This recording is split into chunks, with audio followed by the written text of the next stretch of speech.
말씀을 시작하면서 한 가지 질문을 좀 드리려고 합니다. 어, 여러분의 어떤 신앙생활을 한번 좀 돌아볼 때 여러분은 좀 제대로 신앙생활을 좀 하고 계신가요?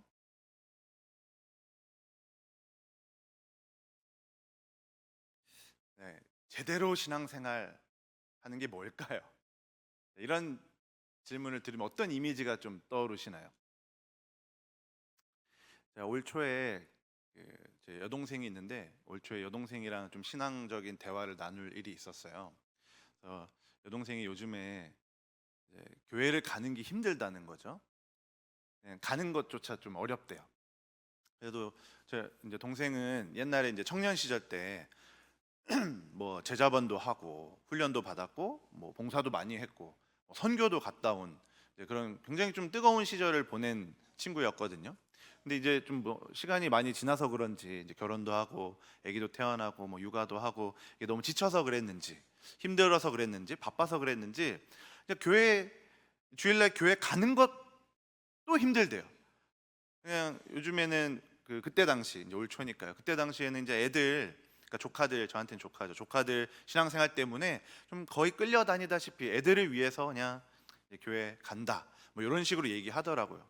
그래도 나름의 어떤 노력을 했던 건 이제 그래도 좋은 교회를 좀 찾아보려고 자기 마음을 좀 붙일 교회를 찾아보려고 좀 이곳저곳을 다녔나 봐요. 근데 이곳에 이 교회 가도 좀 뭔가 이게 좀 마음에 안 들고 저 교회 가도 이게 좀 마음에 안 들고 물론 교회를 찾는 사람 입장에서 그럴 수 있잖아요. 그래서 저한테 오빠 좋은 교회 없냐고 자기 이제 좀 정착을 그래도 좀 해야 될 것 같은데 아무래도 이렇게 자꾸 교회 안 나가고 이게 안 될 것 같은데 좀 좋은 교회 좀 좋은 교회 좀 추천해 달라는 거예요. 그래서 제가 그랬죠. 아 좋은 교회를 찾고 있구나. 그럼 너 제대로 신앙생활 한번 해보려면 우리 교회로 와라. 제가 그랬어요. 근데 제가 포인트는 우리 교회로 오라는 게 아니고 제대로 신앙생활 하려면 와라 요거였거든요. 근데 이제 동생이 제가 이렇게 얘기하고 동생의 답변이 저한테 좀 굉장히 충격이었어요. 저한테 뭐라 그랬냐면 오빠 나는 제대로 신앙생활 하고 싶지 않아. 와. 그러면서 하는 말이 나는 이렇게 바쁘고 저렇게도 바빠서 교회 시간을 못 내. 그러니까 자꾸 뭘 해야 되는데 그럴 수 있는 시간이 없어. 그러니까 나는 좀 편하게 신앙생활 하고 싶고 그래서 제대로 하고 싶지 않아. 이렇게 얘기하는데 제가 충격을 먹은 거죠. 아, 신앙생활에 대한 약간 오해 아닌 오해 같은 것들이 우리한테 있구나. 이런 생각을 좀 하게 됐습니다. 우리가 대체로 신앙생활에 대해서 생각할 때 신앙생활을 무언가를 하는 것이나 무언가를 하지 않는 것으로 이해하는 경향이 조금은 있습니다. 그래서 교회를 다니는 사람도 이런 식으로 이해하고 교회를 안 다니는 사람도 이런 식으로 이해해요. 그래서 교회 안 다니는 몇몇 제가 직접 들은 얘기인데 안 다니는 몇몇 친구들이 교회 다니면 뭔가 기독교 신앙을 가지면 노예 생활하는 것 같다는 거죠. 그러니까 뭔가 자꾸 뭐 이것도 해야 되고 저것도 해야 되고 뭔가 많은 거죠. 그래서 재미도 없고 즐겁지도 않고 힘들기만 하고 무슨 노예 생활하는 것 같은 게 교회 신앙생활이다. 이런 식으로 얘기를 몇 번 들은 적이 있습니다. 근데 사실 신앙생활이 뭔가라고 했을 때 신앙생활은 특히 기독교 신앙은 무언가를 하거나 무언가를 하지 않거나 이런 것을 말하지 않습니다. 그러니까 방금 말씀드린 그 노예, 종살이 이런 것들이 기독교 신앙이 아니에요. 오히려 복음은 우리가 복음을 다들 알다시피 복음은 오히려 종살이에서 벗어나게 해주고 우리에게 자유를 주고 우리를 회복시켜주고 우리에게 빼앗겼던 기쁨을 주는 것이 복음 아닙니까? 그래서 오히려 복음은 하나님이 우리에게 어떤 풍요로운 어떤 것을 주셨다고 부요한 것을 주셨다고 그래서 그 복음을 받아들일 때 우리는 기쁨이 회복되고 즐거움이 회복되고 우리가 잃어버렸던 행복들이 회복된다라는 것이 우리가 아는 복음 아닙니까? 그래서 신앙생활은 하나님이 주시는 어떤 것들을 누리는 것이죠. 내가 뭔가를 해내고 하지 않고 이게 아니라 하나님이 주시는 걸 누리는 게 신앙생활입니다. 자, 그런데 이 현실로 좀 돌아와서 그런데 왜 우리는 신앙생활을 누린다 라는 표현이 어색할까요?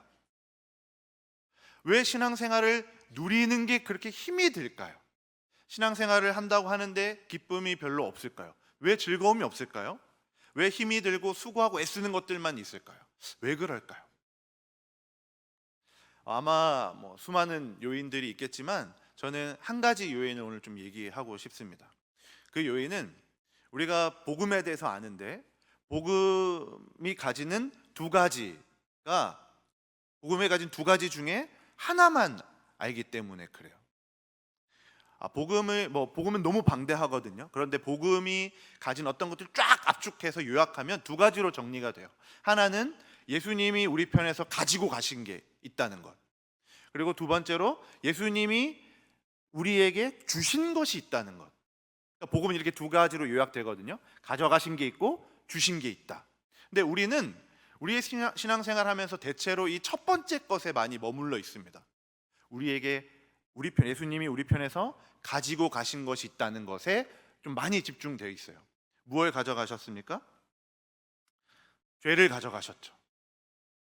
죄의 결과를 가져가셨고 죄의 책임을 가져가셨고 우리를 지배하고 있던 영원한 사망과 죽음을 가져가셨죠. 그래서 우리 편에서 죄와 그 모든 것들을 더럽고 추악한 것들을 다 가져가시고 예수님은 그걸 다 짊어지시고 십자가에서 죽으심으로 해결해 내신, 그게 우리에게서 가져가신 겁니다. 사실 이 가져가셨다, 우리 편에 우리가 갖고 있던 걸 가져가셨다만 놓고 봐도 굉장히 큰 은혜고 감사할 거리입니다.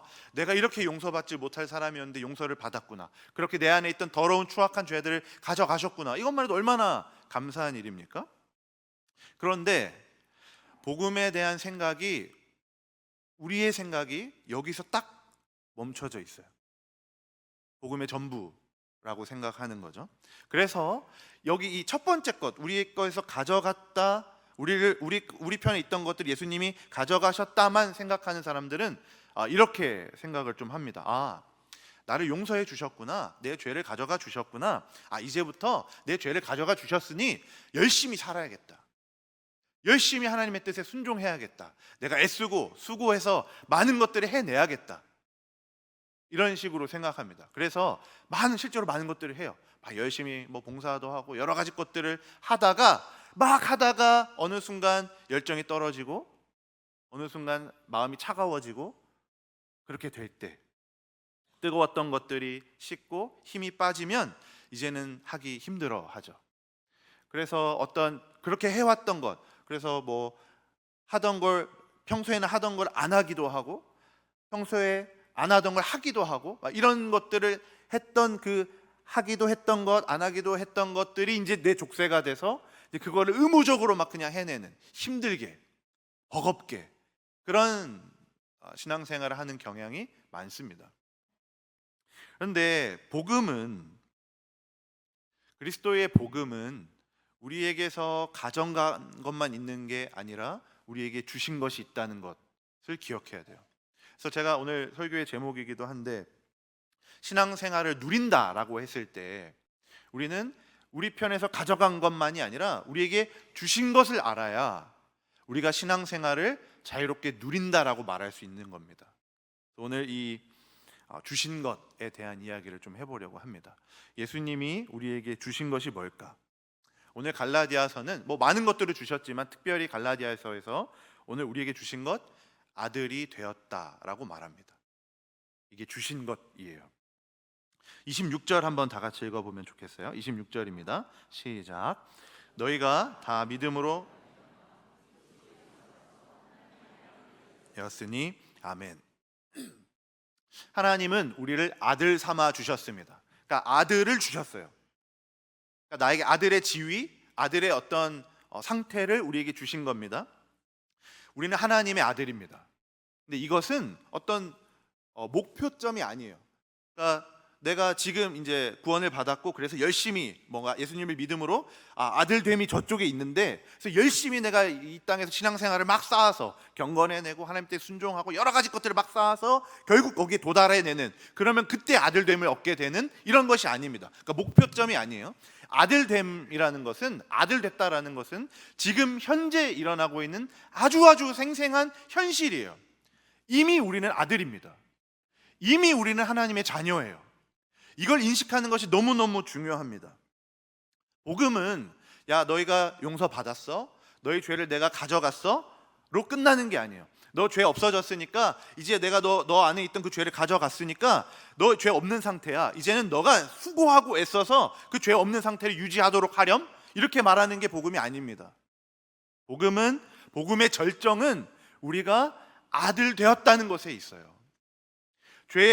죄와 죄의 결과와 죄의 책임과 그 모든 사망 권세를 다 가져가시고 아들됨을 우리에게 주셨다는 것이 복음의 절정입니다.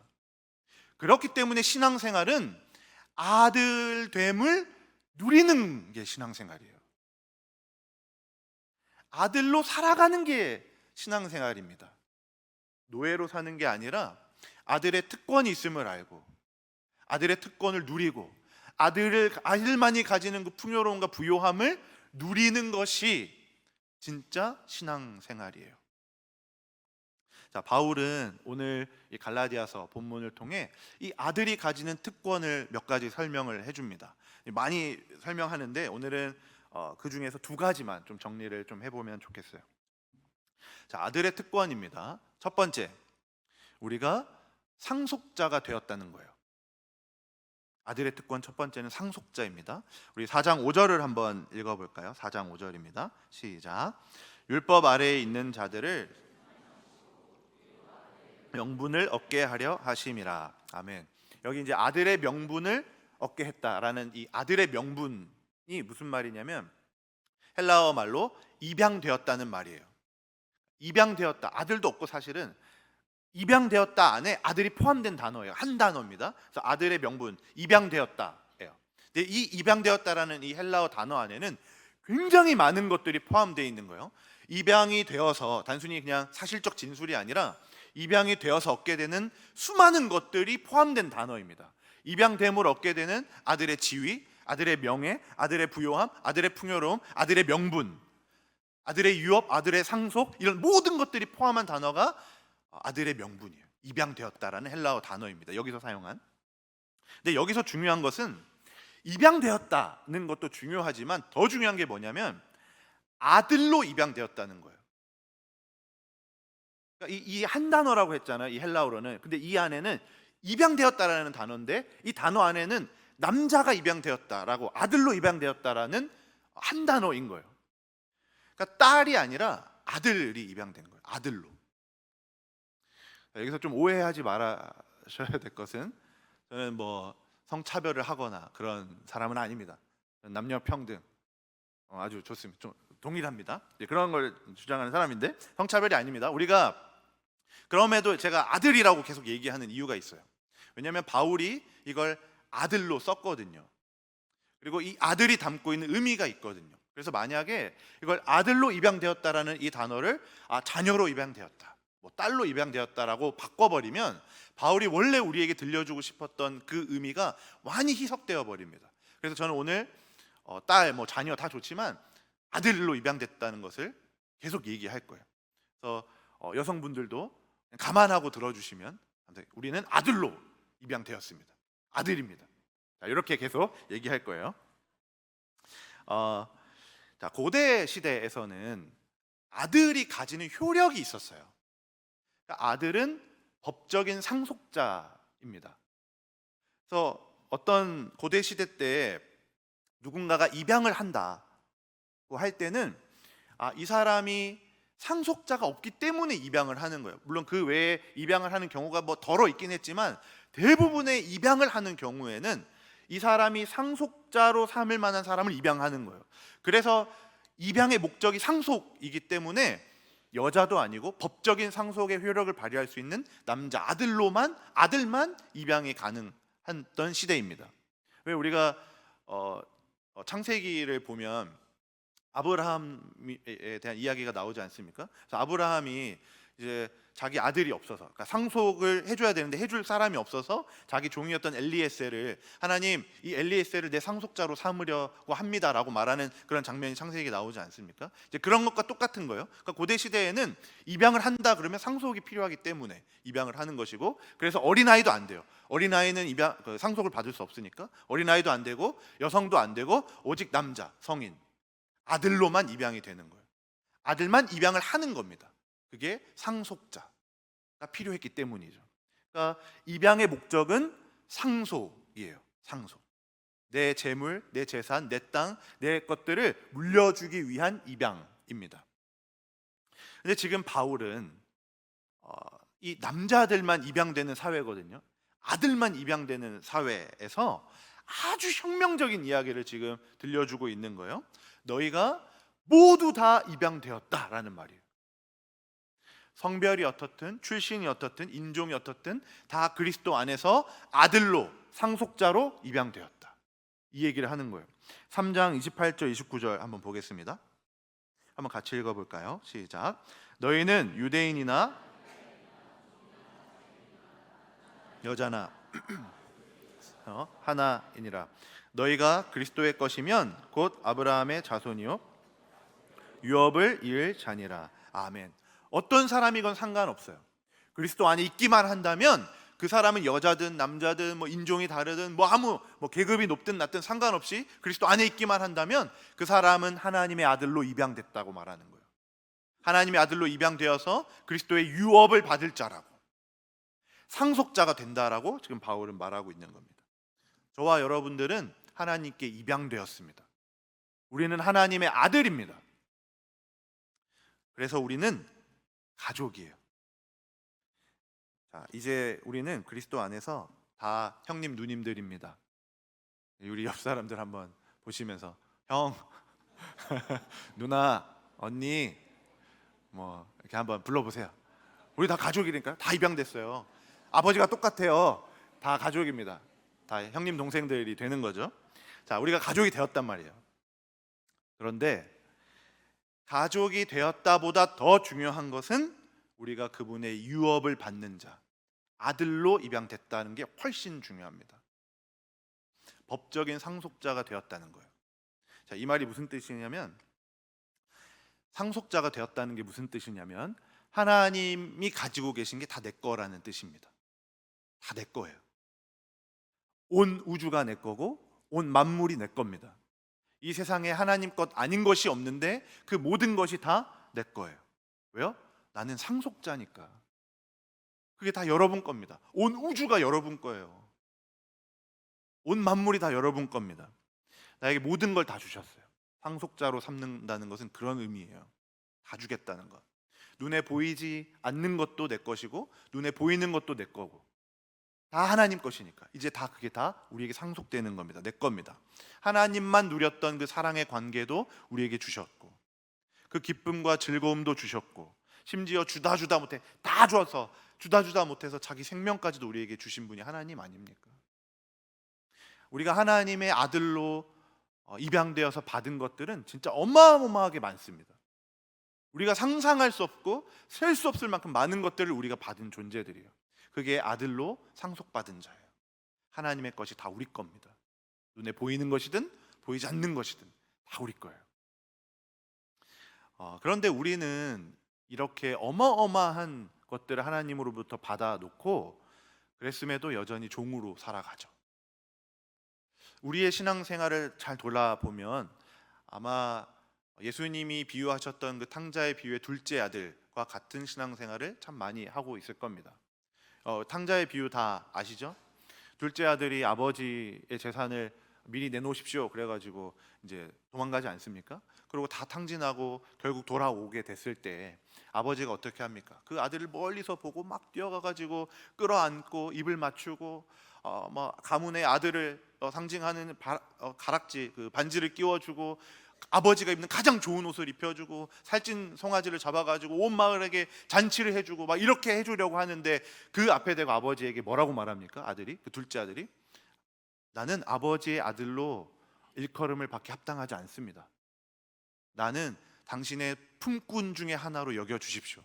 나를 종으로 부려주십시오라고 얘기해요. 근데 이 말은 겸손하게 내 아들인데 그래도 겸손하게 얘기해 이런 게 아니에요. 겸손한 표현이 아닙니다. 이 말은 결국 내가 당신이 주는 이 아들의 지위를 받지 않겠다라는 말이에요. 당신은 나에게 아들이라고 끌어안아주고 포옹하고 반지를 끼워주지만 나는 거부합니다. 이런 은혜는 거부합니다. 나는 내 힘으로 내가 종살이해서 노예살이를 해서 내가 벌어서 당신에게 빚진 그 빚을 내가 갚겠습니다라는 말이에요. 그래서 결국 내가 이 빚을 갚아서 결국 내 힘으로 아들의 지위를 다시 되찾겠습니다 라는 게 이 아들이 하고 있는 말이에요. 다시 아들의 지위를 얻어내기 위해서. 이미 아들인데, 이미 아버지는 아들을 아들이라고 선언해 주셨는데, 아니 그때도, 나를 떠났을 때도 아들이었고 지금 돌아왔을 때도 여전히 아들이라고 아버지는 그렇게 먼 발치부터 달려와서 끌어안고 입을 맞추는데, 이 아들은 그걸 거부하는 거죠. 이미 나는 아들인데 다시 아들을 따내겠다고 말하고 있는 태도가 이 둘째 아들의 태도예요. 그러면서 아들의 지위를 얻기 위한 종노릇을 시작하겠다는 거죠. 상속자임에도 풍요를 모르고, 상속자임에도 부요함을 모르고, 자유를 모르고, 그렇게 자꾸 종의 모습으로 신앙생활을 하는 겁니다. 이게 어쩌면 우리의 모습과 닮아 있을 수도 있다는 거예요. 바울은 그런 우리에게, 이 둘째 아들과 같은 우리에게 아주 단호하게 이야기합니다. 우리는 종이 아니다. 우리는 노예가 아니다. 우리는 이미 아들이다. 우리는 이미 아들의 지위를 부여받았다라고 말합니다. 7절이에요. 7절 한번 읽어볼까요? 시작. 그러므로 내가 이후로는 종이 아니요 말미암아 유업을 받을 자니라. 아멘. 우리는 종이 아닙니다. 우리가 수고하고 애써서 어떤 하나님이 가지고 있던 부요와 기쁨과 즐거움을 따내는 게 아니에요. 우리는 수고하지 않아야 됩니다. 애쓰지 말아야 됩니다. 제가 이런 식으로 말씀드리면 봉사의 자리 다 내려놓으실까 봐 아, 애쓰지 말아야 되는구나, 봉사하면 안 되는구나, 수고하지 말아야 되는구나 라고 혹시라도 생각하실까 봐 좀 우려가 되는데, 그러시면 안 됩니다. 많이 봉사도 하시고 순종도 하시고 말씀대로 사는 것이 너무너무 필요합니다. 근데 제가 이런 이야기를 쭉 하는 이유는 우리의 그 근원을 한번 돌아보자는 거예요. 우리의 순종이 힘든 이유가 뭘까? 분명히 성경은 이런 식으로 우리가 아들이라고 막 풍요하다고 부요하다고 어마어마한 것들을 받았다고 말하는데, 우리가 그렇게 순종하는 것, 신앙생활 하는 게 버겁고 힘든 이유가 뭘까 도대체? 그래서 몇 번 순종해내기도 하지만 결국 결정적일 때 불순종하고야만은 그 이유가 도대체 뭘까? 이걸 한번 들여다보자는 겁니다. 결국 우리의 그 불순종이 있다면 우리의 불순종의 이유는 하나예요. 내가 풍요롭지 않기 때문입니다. 동의하시는 분도 있고 아닐 수도 있는데 들어보세요. 내가 불순종하는 이유, 하나님의 뜻이 여기 있는데, 하나님의 뜻과 그것에 순종해야 하는 길이 여기 있는데 그걸 하지 않는 이유는 내가 부요하거나 풍요롭지 못하기 때문이에요. 내가 모든 것들을 가진 상속자라는 인식이 없기 때문에 그렇습니다. 내가 풍요롭지 않기 때문에 결국 내가 이 순종의 길을 갈 때 잃어버리게 될 이것이 두렵기 때문에 우리는 순종하지 않아요. 내가 이 순종할 때 잃어버리게 될 그 무언가가 아깝고 두렵기 때문에 우리는 순종할 수 없는 겁니다.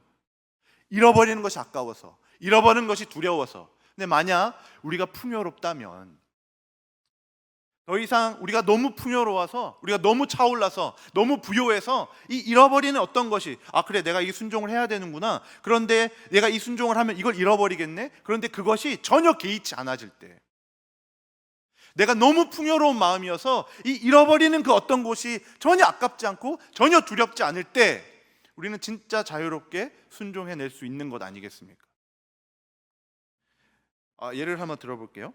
우리가 정직하게 사는 것, 우린 누구나 다 정직하게 살아야 된다고 다 알고 있습니다. 심지어 교회 안 다니는 사람도 알아요, 정직하게 사는 거. 근데 우리가 정직하게 살기 힘든 이유, 정직하게 살지 않는 이유가 무엇인가요? 사업을 할 때, 관계를 맺을 때, 직장 생활에서 정직하지 않는 이유, 내가 정직해냈을 때 손해가 발생하기 때문이에요.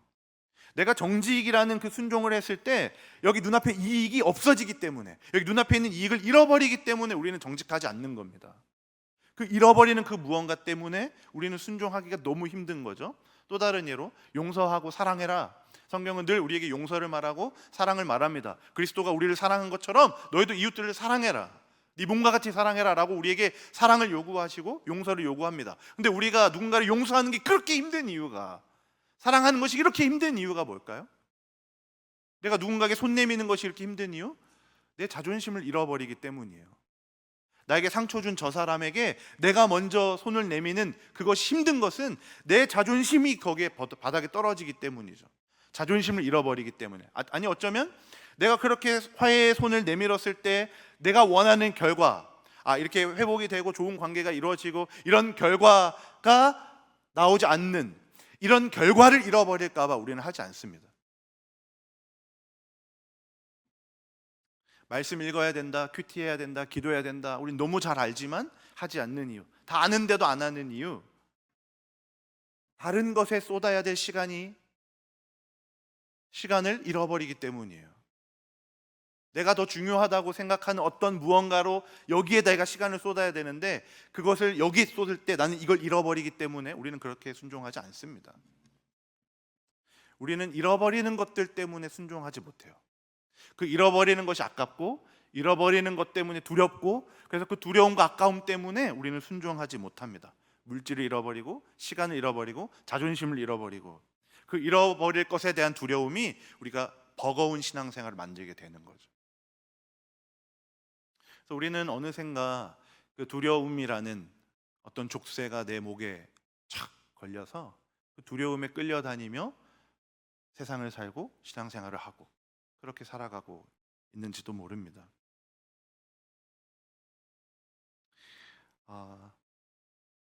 바울이 말하는 게 이겁니다. 우리가 더 이상 두렵지 않게 되면, 우리가 어떤 잃어버리는 것에 대한 두려움이 사라지게 되면 우리는 아주 기꺼이 순종하게 될 것이라는 거예요. 여러분 한번 생각해 보세요. 여러분이 정말 순종하기 힘든 영역은 내가 잃어버리는 것이 너무 두렵고 아까우니까 못하는 것이고, 근데 기꺼이 누군가는 못하지만 기꺼이 순종해내는 영역도 있잖아요. 근데 그게 어떻게 가능한가라고 봤을 때 여러분이 그 순종할 때 잃어버리게 된 어떤 것들이 아깝지 않기 때문이에요. 잃어버리게 무언가가 두렵지 않기 때문입니다. 그래서 순종해낼 수 있는 거예요. 그리고 어쩌면 순종하다가도 적당히 여기까지는 내가 아깝지 않아 라고 하는 순종을 제한하는 것도 여기서도 나오는 거죠. 그러니까 잃어버리게 될 무언가가 아깝거나 두렵기 때문에 우리는 순종하지 않는데, 그것이 해결된다면, 더 이상 내가 두려움에 지배당하지 않는다면, 내가 너무 부유하고 풍요해서 그래서 더 이상 그 잃어버리는 것이 아깝지 않게 된다면 우리는 마음껏 순종할 겁니다. 그래서 우리의 순종이 버거운 이유는 두려움 때문이에요. 잃어버릴 것에 대한 두려움. 바울이 말하는 것이 이겁니다. 우리가 아들이 되었다는 것, 상속자가 되었다는 것은 우리가 잃어버리게 될 무언가를 두려워할 수 없는 존재가 되었다라고 말하는 거예요. 분명히 나는 이 길을 순종했을 때 잃어버리게 되는데, 이 어떤 무언가를 잃어버리게 되는데 그게 더 이상 두렵지 않을 만큼 나는 부요한 존재가 되었다는 것이 아들 되었다는 거예요. 그 풍요와 부요의 지배를 받고 있는 것이 아들 되었다, 상속자가 되었다는 겁니다. 하나님이 내 아버지시라는데, 온 우주를 만드시고 온 우주에 창조해 주신 분이 내 아버지시라는데, 그분이 나에게 모든 걸 주시는 상속해 주셨다는데, 그분의 것이 내 것이라는데, 그래서 이 땅에 보이는 것이 다 내 것이고 보이지 않는 것도 다 내 것이라는데, 그렇다고 한다면, 그 부요함이 있다면, 모든 걸 다 가진 자의 부요함이 나에게 있다면, 그렇다면 더 이상 그것이 두렵지 않는 거죠. 내가 이미 다 가졌다, 나는 이미 다 가졌다 라고 하는 이 사실은 내 안에 꿈틀거리는 그 두려움이라는 존재를 밀어내는 힘이 있는 겁니다. 나는 이미 다 가졌어. 나는 이미 다 가졌어. 그것은 두려움을 몰아냅니다. 하나님이 내 아버지신데 잃어버릴 것이 더 이상 두렵지 않죠. 그것보다 훨씬 더 충만한 것을 우리는 가지고 있으니까요. 그래서 아들은, 상속자는 늘 담대하고 확신에 차 있습니다. 그래서 이 아들은 겸손하지만 당당해요. 이게 바로 상속자로 살아가는 겁니다. 바울은 이 부분을 조금 다른 표현으로 이렇게 얘기합니다. 우리가 그리스도로 옷 입었다라고. 27절 한번 볼게요. 27절 한번 같이 읽어볼까요? 누구든지 그리스도와 합하기 위하여 세례를 입었느니라. 아멘. 옷은 그 사람의 지위를 나타내지 않습니까? 그래서 그 사람이 가진 것이 얼마나 되는지를 좀 나타내요. 그래서 이 시대는, 이 세대는 그것을 옷이 내가 가진 것을 나타내기 때문에 수많은 옷을 껴입으려고 그렇게 노력하는 시대입니다. 이 시대가 그래요. 내 가진 것이 내 가치를 증명하니까요. 내가 입은 옷이 내 존재를 증명하니까 그렇죠. 그래서 무단히도 이 세상은 우리에게 수많은 옷을 입어야 된다라고 말해요. 너 지위라는 옷을 입어야 돼, 승진이라는 옷을 입어야 돼, 통장 잔고라는 옷을 입어야 되고, 명품이라는 옷을 입어야 돼, 수많은 옷들을 껴입어야 돼. 너가 그래야 네 존재가 인정받을 수 있어 라고 세상은 우리에게 말합니다. 그렇게 우리는 내가 껴입은 걸로, 이것도 있고 저것도 있고 그런 걸로 내 존재를 증명하려고 해요. 내 자존감이 거기서부터 출발하는 거죠. 세상은 그렇게 우리를 몰아갑니다.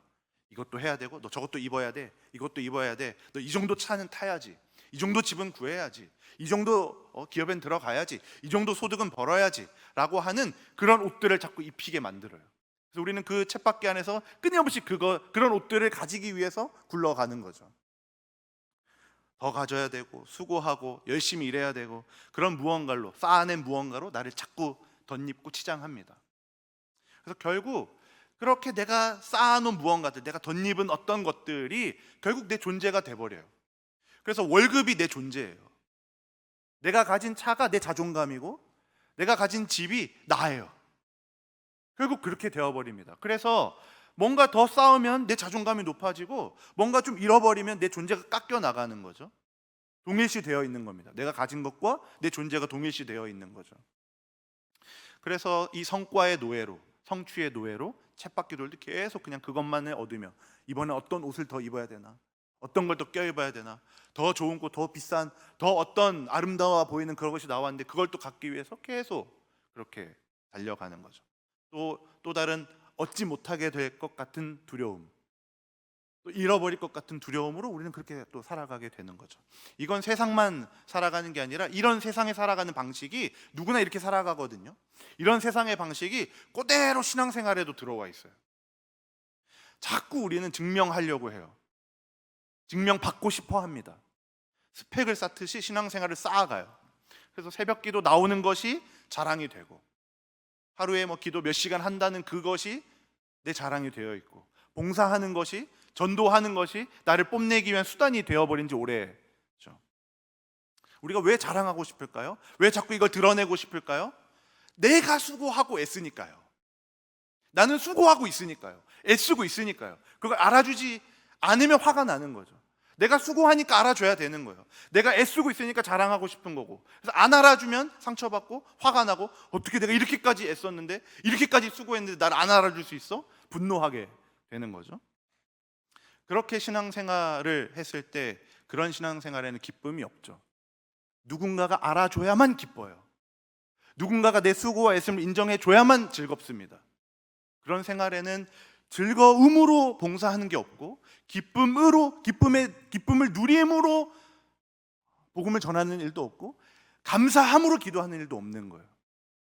내가 기도 1시간 하고 누가 나를 봐주고 인정해야 기쁜, 거꾸로 된 신앙생활을 하는 거죠. 그래서 신앙생활이라는 그 이름만 바뀐 두려움으로 여전히 살아가고 있는 거죠. 세상이 말하는 것과 똑같죠. 그러나 오늘 바울은 우리가 그리스도로 옷 입었다라고 말합니다. 우리가 수고해서 애써서 만든 그 성취의 옷, 성과의 옷이 아니라 그리스도로 우리는 옷 입었다라고 말해요. 이 그리스도의 옷은 우리가 입고자 하는 그 어떤 것과도 비교할 수 없는 가장 찬란하게 빛나는 옷입니다. 그래서 우리는 다 이미 그리스도, 아주 찬란하게 빛나는, 아주 완벽하고 아주 뛰어나고 아주 존귀한, 이 세상에서 제일 존귀한 옷을 이미 우리가 입고 있는데, 그 위에다가 내가 수고하고 애쓴 어떤 거적더기 같은 것들을 자꾸 붙이고 있는 형국인 거예요.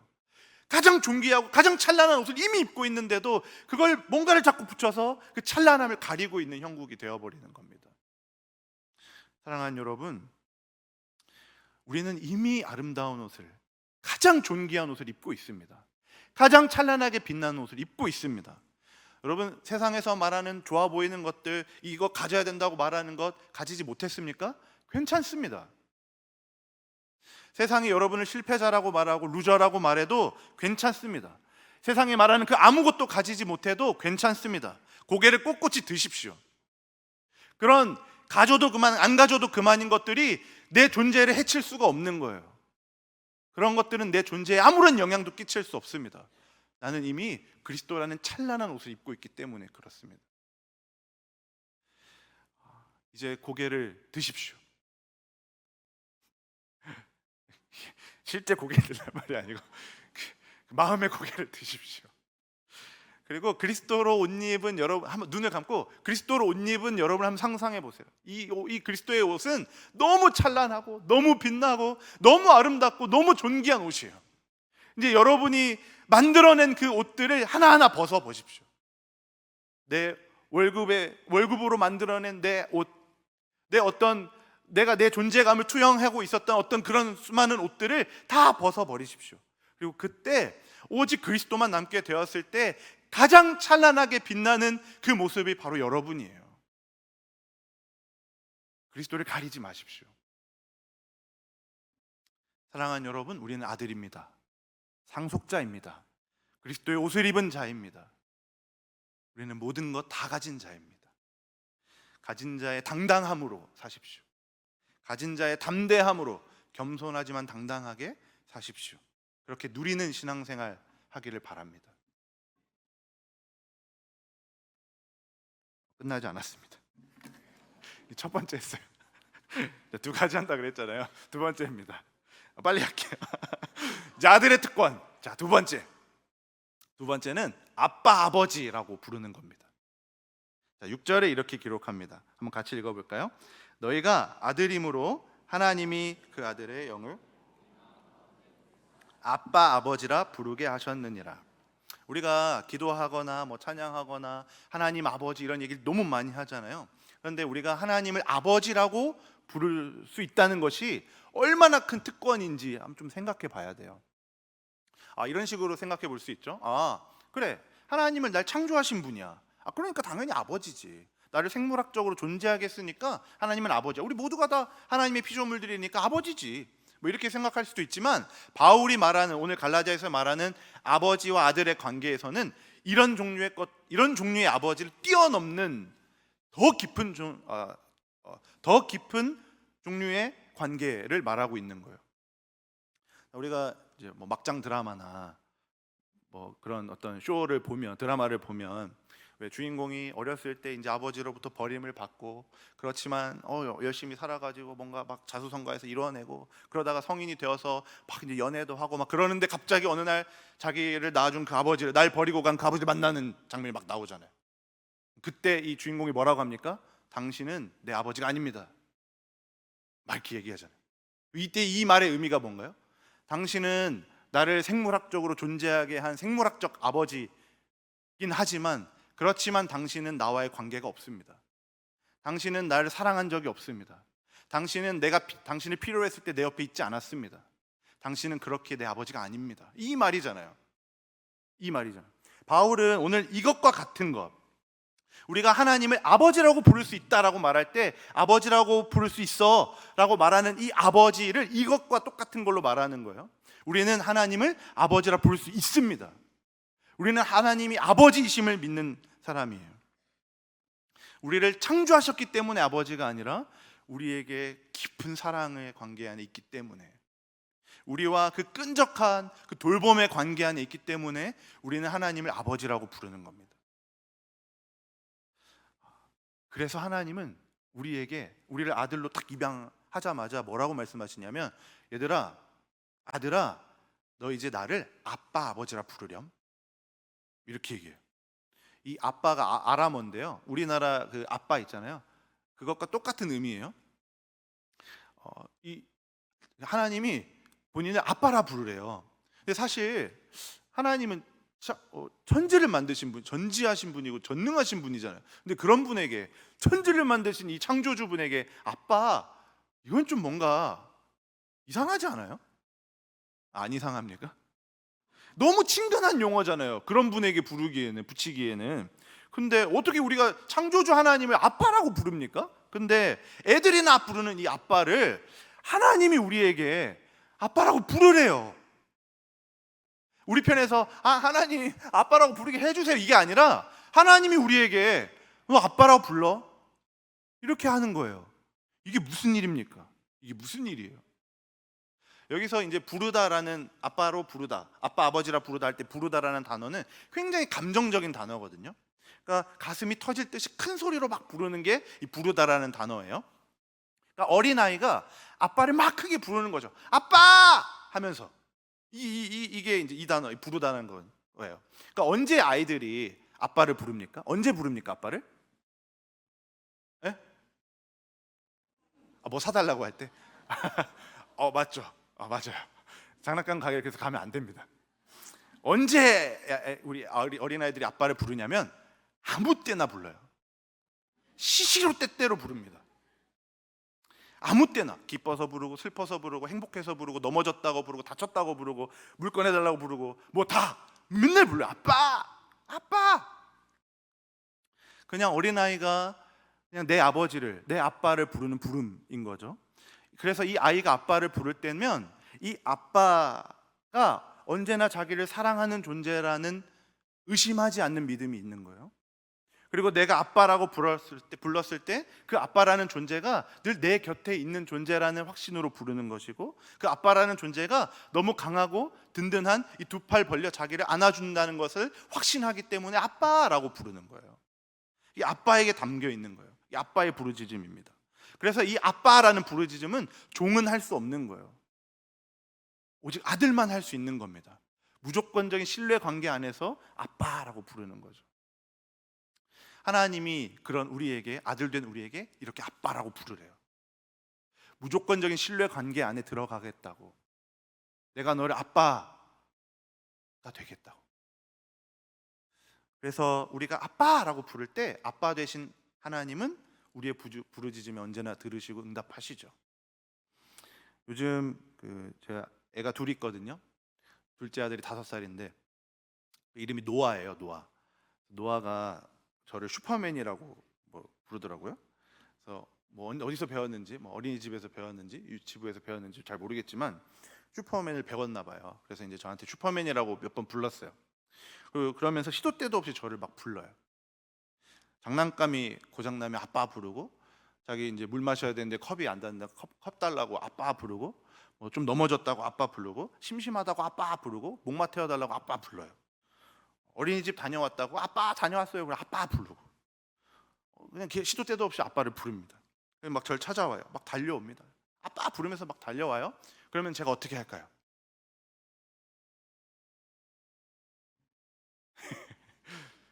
저도 노아에게 달려가죠.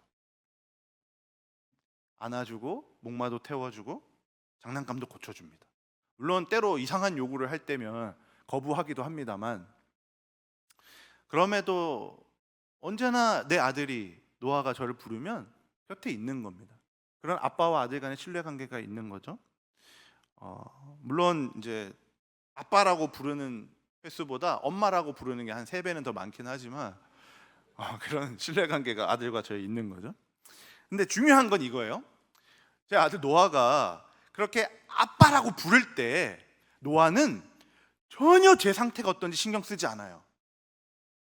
이게 중요해요. 제가 뭘 하고 있는지, 얼마나 중요한 일을 하고 있는지, 뭐 아픈지, 뭐 골골대고 있는지, 전혀 자고 있는지 뭐 전혀 신경 쓰지 않아요. 아무런 상관없이 그냥 자기가 부르고 싶을 때 아빠라고 불러서 달려오는 거예요. 제가 신방을 하고 있든지 뭐 중요한 전화하고 있든지 뭐 설교 준비를 하고 있든지 뭐 상관없어요. 그냥 아빠 하고 오는 거예요. 자기가 부르고 싶을 때 언제든지 아빠라고 부릅니다. 엊그제도 이제 오늘 설교해야 되니까 설교 원고 이렇게 막 준비하고 있는데 노아가 또 아빠 하면서 와가지고 막 꼭 그렇게 책상에 앉으면 오더라고요. 앉아가지고 막 제 발 올리면서 막 키보드 막 때리고 델리트키 누르고 해서 네 하면서 막 이렇게 막았는데 뭐 그렇게 와요. 근데 이게 아들의 태도예요. 이게 아들의 태도. 물론 저는 이제 인간 아빠니까 완벽할 수 없어서 노아가 그렇게 막 와가지고 날 앵길 때 노아야 저리 가 밀어내긴 했지만 인간 아빠니까 뭐 불완전한 인간 아빠니까요. 언제나 받아줄 수 없잖아요. 그랬지만 우리 하나님은 그렇지 않습니다. 우리 하나님은 언제든지 우리가 아빠라고 부를 수 있는 분이세요. 우리가 행복해서 부르고, 기뻐서 부르고, 슬퍼서 부르고, 절망해서 부르고, 무너져서 부르고, 내 영혼이 고갈돼서 부르고 내 영혼이 회복돼서 부르고 언제든지 상관없이 내가 부르고 싶을 때 아빠라고 부를 수 있는 존재가 그분입니다. 그렇게 우리가 아빠라고 불렀을 때 그분은 우리를 가만 내버려 두지 않으시고 우리를 안아주시고 회복시켜 주시고 우리에게 하나님의 사랑을 보여주시죠. 그게 아빠예요. 아빠. 아들의 특권은 이런 겁니다. 언제든지 부르고 언제든지 찾을 수 있고 언제든지 아버지께 달려갈 수 있는, 언제든지 아버지께 아빠에게 기도할 수 있는, 언제든지 아빠라고 부를 수 있는. 하나님, 좀 바쁘시죠 요즘? 제가 좀 며칠 있다가 기도하겠습니다. 아니에요. 하나님, 제가 요즘 죄를 좀 많이 지어가지고요, 좀 더럽거든요. 나중에 제가 좀 깨끗해지면 아빠라고 부를게요. 아니에요. 하나님은 우리를 지금보다 훨씬 더 추악할 때 자기 생명까지 내던져서 우리를 사셨어요. 지금보다 훨씬 어둡고 더러울 때 하나님은 우리를 끝까지 사랑하셨습니다. 그 사랑을 증명해 주신 분이 우리가 지금 아빠라고 부른다고 외면하실까요? 아니거든요. 우리가 아빠라고 부르기만 하면 그분은 언제나 응답하십니다. 언제나 들으시고 언제나 우리를 용납하시고 언제나 우리를 회복시켜 주시는 거예요. 그래서 우리가 아빠라고 부르실 수 있다는 것 자체가 우리에게 위로가 되는 거죠. 그냥 우리는 아빠라고 부르면 됩니다. 아빠라고. 여러분이 아빠라고 부르는 그 순간 아빠 되신 하나님의 사랑이 내 안에 실제가 되는 거예요. 사랑하는 여러분, 어떤 상황에 처해 있든지 아빠 아버지께 나아가십시오. 아빠 아버지에게는 이 세상에 줄 수 없는 정말 참 위로가 있습니다. 우리가 얼마나 위로받기 위해서, 용납받기 위해서, 받아들여지기 위해서 그렇게 애씁니까? 사람을 만나고 내 마음을 토로하고 그러면서 얼마나 이해받으려고 노력해요. 그러나 우리가 우리 편에서 정말 궁극적인 이해와 사랑과 받아들여진 용납은 하나님만 주실 수 있어요. 우리가 그래서 아빠라고 할 때 그 정말 하나님만 주실 수 있는, 이 세상에 그 누구도 줄 수 없는 사랑과 이해와 용납과 받아들여짐이 하나님으로부터 오는 거예요.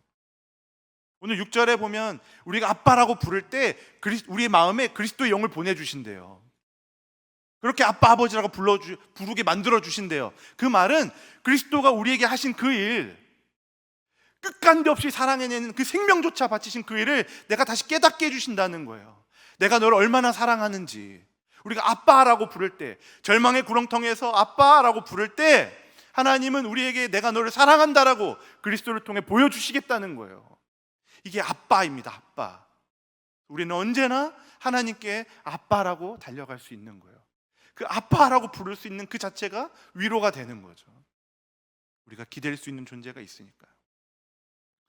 사랑하는 여러분, 혹 우리 중에 정말 깊은 절망 가운데 있으신 분 있습니까? 깊은 슬픔 가운데 남몰래 흘리는 눈물 닦으며 살아가는 분 있으십니까?